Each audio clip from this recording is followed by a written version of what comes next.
on the Sagron News Network, doing a two-part series on the Skull and Bones Secret Society.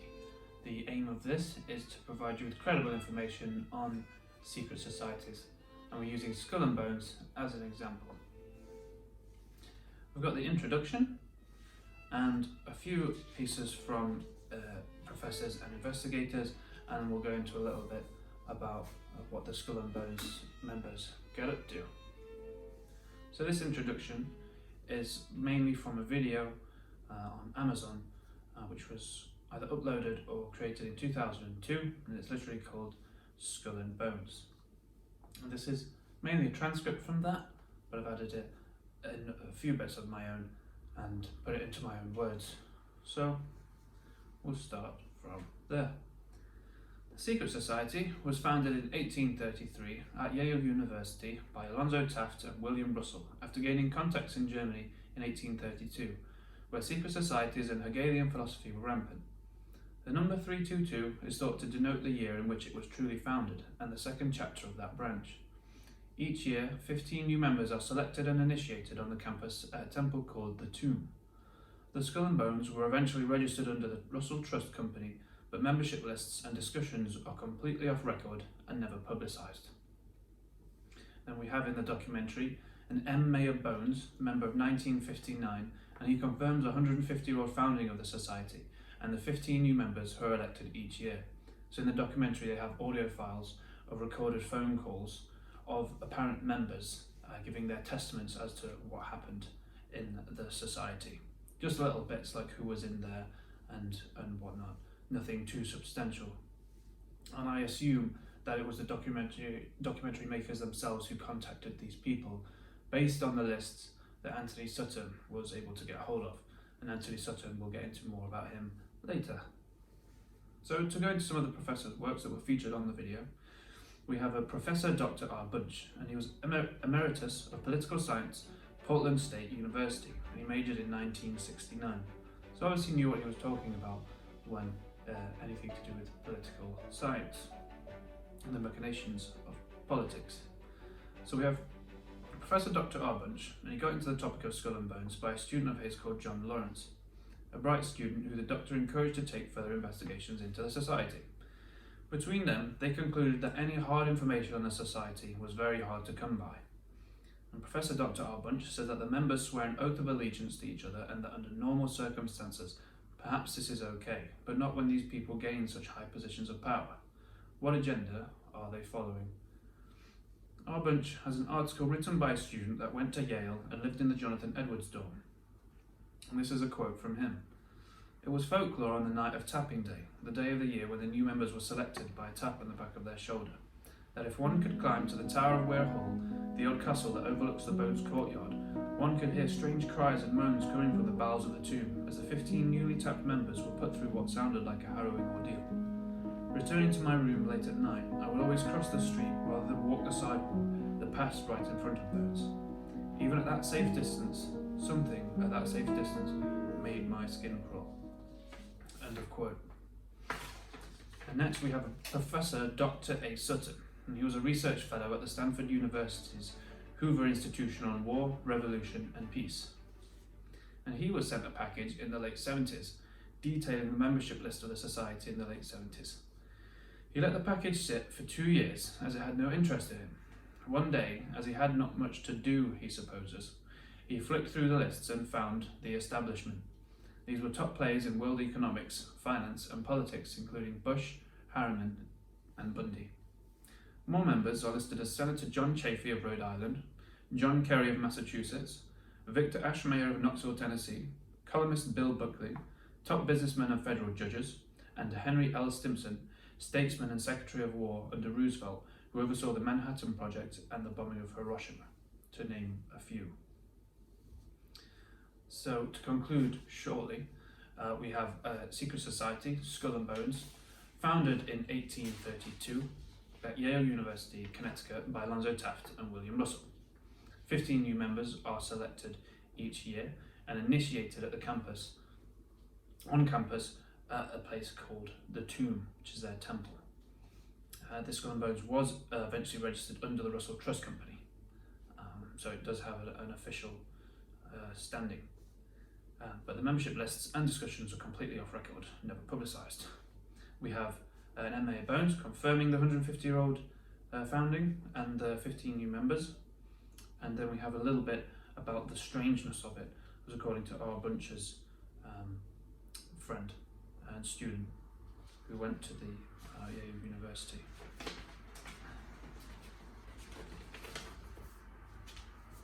And then of course we have the Professor Dr. A. Sutton, who had the documents handed to him. And of course at a research institute you will have various sources and links to people, but I believe that this was given to him anonymously, and you can find the documents that he was given in his books. They seem like they were printed in kind of old text and old paper. They weren't given in a PDF or anything like that. So I imagine a kind of pile of documents attached in string kind of thing.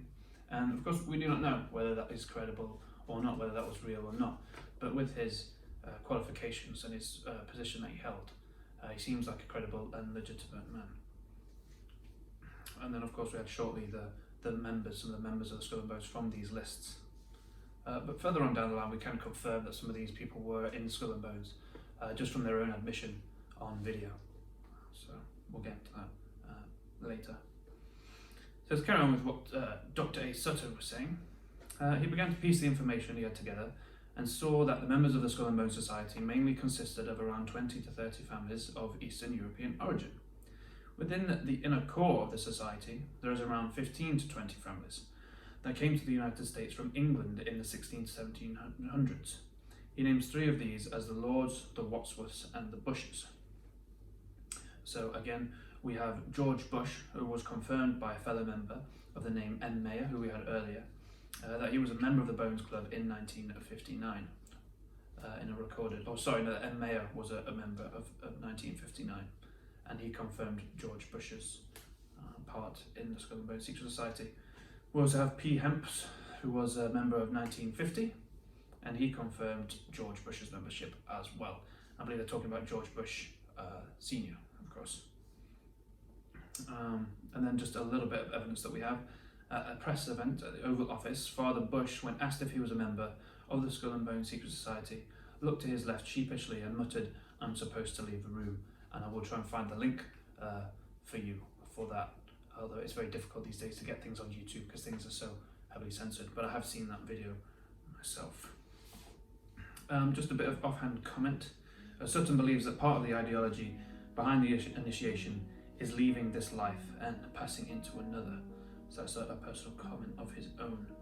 We do have a bit about the kind of ritual nature of it later, which will be in the next episode from Rosenbaum, but there's not too much on there because it is a secret society, so it's very difficult to find out exactly what they believe as such. It's much easier to be able to follow the people that were members because we have the lists and we have admission of themselves that they were in it, and see what they get up to and see if there's a common cause, which it appears there is.